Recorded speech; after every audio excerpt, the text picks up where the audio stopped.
Welcome to the Metropolitan Museum of Art, or as most of you know us as, just the Met. I'm Abby, and I'll be your tour guide today as we introduce you to our newest exhibit, Art Through the Years.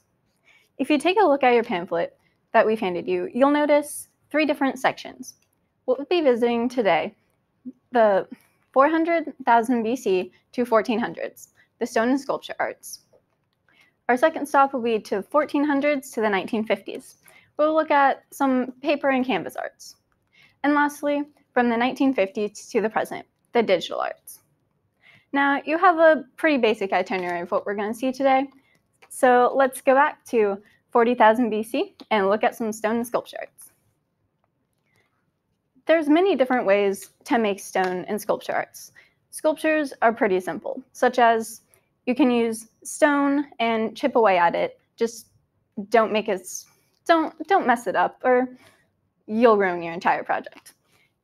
Different younger kids are now using clay and Play-Doh. Those might not seem like sculptures, but they're tiny little sculptures that can make a difference. Even like me, I've used them, and now I'm going into art. So you can tell that it does make a difference, even as a child. The first thing we're looking at is the Anubis dog. This dog is very well known and a god in Greek. This dog, said by Moya Smith, is standing and holding up mummies at the opening of the mouth ceremonies. There are many different types of this sculpture, as it's been changed and modified many times throughout the years.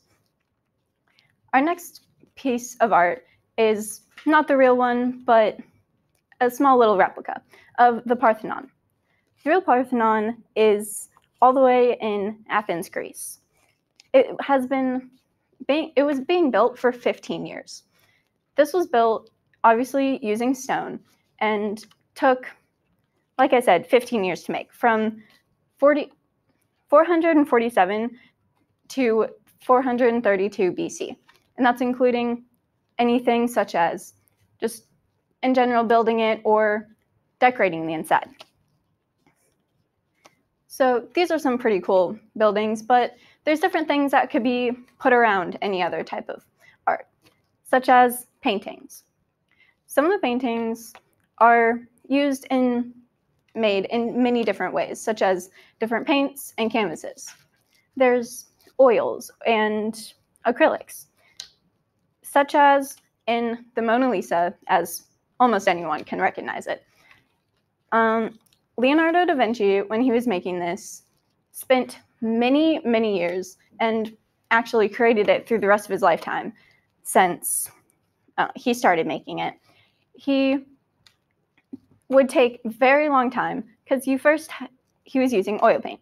You very first have to put one layer on and then wait for a while for it to dry to do the next.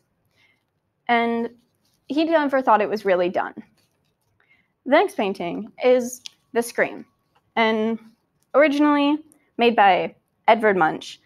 It was originally called De Schier de Nature, which translates to The Screaming of Nature. This has been changed a lot since it was first created. He also used oil paints, but he painted this on a really different type of thing. He used cardboard. Normally it wouldn't stay in cardboard, but somehow he made it work. And lastly, as time has gone through, so has art, and one form of it is through technology. Technology has created different platforms that you can use to create art now, such as Adobe and a new one, Procreate. The first two things that you see are just different paintings and drawings digitally from random people. Adobe is one of the oldest types of digital art where you can there's many different types of places, such as Photoshop or Illustrator, where you it's less of you personally drawing it and more of just using a mouse and drawing it out that way.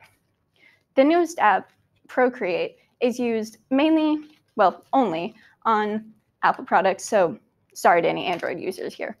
But if you have an Apple product, you can download this and just draw on it, just like you would do with a piece of paper or a canvas. All you have to do is draw, and it'll create everything that you're wanting. Now, as we end this tour today, we have gone through 400,000 BC to 1400s, the stone and sculpture arts, where we looked at the Parthenon and the Anubis dog. Second, we went to the 1400s to 1950s, the paper and canvas arts, where I saw the Scream and Mona Lisa. And lastly, we went to the 1950s to the present with the digital arts, where you heard about a couple applications such as Adobe and Procreate. Now, I hope you all liked our mini small presentation of the art through the years. Wherever you go after this today, you are welcome to look at any other types of arts or ask questions. As I said before, I'm Abby, and we thank you for coming.